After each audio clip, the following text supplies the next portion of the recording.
1920 में अचानक भारत की तमाम मस्जिदों में दो पुस्तकें वितरित की जाने लगी। एक पुस्तक का नाम था कृष्ण तेरी गीता जलानी पड़ेगी और दूसरी पुस्तक का नाम था 19वीं सदी का लंपट महर्षि।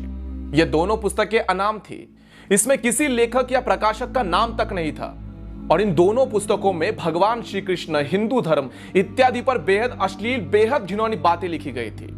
और इन पुस्तकों में तमाम देवी देवताओं के बाद इतने बेहद रेखा चित्र रेखाटे गए थे जिसे हिंदू अगर देख लेता तो उसका खून खौल के उठ जाता। और धीरे धीरे ये दोनों पुस्तकें भारत की हर एक मस्जिदों में वितरित की जाने लगी। यह बात जब गांधी तक पहुंची तो गांधी ने इसे अभिव्यक्ति की स्वतंत्रता बताकर गौण कर दिया और कहा कि भारत में सबको अपने अपने विचार रखने का, अपने अपनी बातों को रखने का पूर्ण अधिकार है। फिर एक दिन अचानक 1923 में लाहौर स्थित राजपाल प्रकाशक के मालिक महाशय राजपाल जी ने एक पुस्तक प्रकाशित की जिसका नाम था रंगीला रसूल। उस पुस्तक के लेखक का नाम गुप्त रखा गया था और लेखक की जगह लिखा गया था दूध का दूध और पानी का पानी। हालांकि उस पुस्तक में असली लेखक पंडित चंपूपति थे जो इस्लाम के जाने माने विद्वान थे और सबसे अच्छी बात यह थी कि उस पुस्तक में कोई भी झूठ नहीं था बल्कि तमाम सबूतों के साथ बाकायदा आयत नंबर, हदीस नंबर इत्यादि देकर कई बातें लिखी गई थी। 1.5 वर्षों तक रंगीला रसूल बिकता रहा पूरे भारत में, कहीं कोई बवाल नहीं हुआ। लेकिन एक दिन अचानक 24 मई 1924 को गांधी ने अपने समाचार पत्र यंग इंडिया में एक लंबा चौड़ा लेख लिखकर रंगीला रसूल पुस्तक की खूब निंदा करी और अंत में 3 पंक्तियां ऐसी लिखी: मुसलमानों को स्वयं ऐसी पुस्तक लिखने वालों को सजा देनी चाहिए।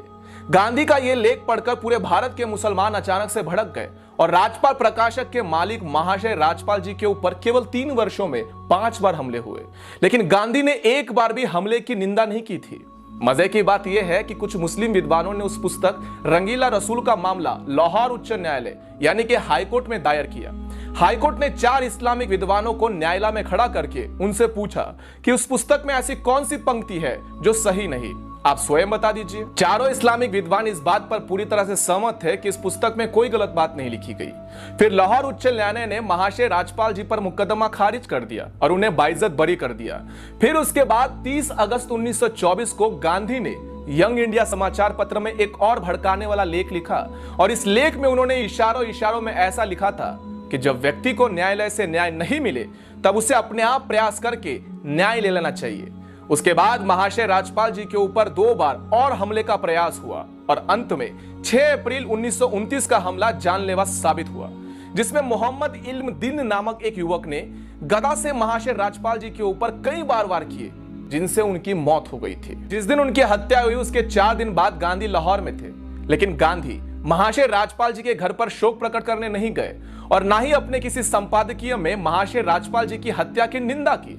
उसके बाद अंग्रेजों ने मुकदमा चलाकर मात्र 6 महीनों में महाशय राजपाल जी के हत्यारे इल्म दिल को फांसी सुना दी और वो भी इसलिए कि देश में हिंदू समाज जो था वो पूरी तरह से उबल रहा था और अंग्रेजों को लगा यदि उन्होंने जल्दी से फांसी नहीं दी तब अंग्रेजी शासन भी बर्खास्त हो जाएगा, खतरे में आ जाएगा। उसके बाद 4 जून 1929 को गांधी ने अंग्रेज वाइसरॉय को चिट्ठी लिखकर महाशय राजपाल जी के हत्यारे की फांसी की सजा को माफ करने की अनुरोध किया था और इसके अगले ही दिन अपने समाचार पत्र यंग इंडिया में एक लेख लिखते हुए जिसमें गांधी ने यह साबित करने का प्रयत्न किया था कि हत्यारा तो निर्दोष है, नादान है, क्योंकि उसे अपने मजहब का अपमान सहन नहीं हुआ और उसने गुस्से में आकर यह हत्या करने का निर्णय ले लिया। दूसरी तरफ तब तक के जाने माने बैरिस्टर मोहम्मद अली जिन्ना ने भी लाहौर हाईकोर्ट के अंदर बाकायदा एक बैरिस्टर की हैसियत से इस मुकदमे में पैरवी करते हुए कहा था कि अपराधी मात्र 19 वर्ष का लड़का है, लेकिन इसने जो अपराध किया है वो बहुत ही बड़ा जघन्य अपराध है।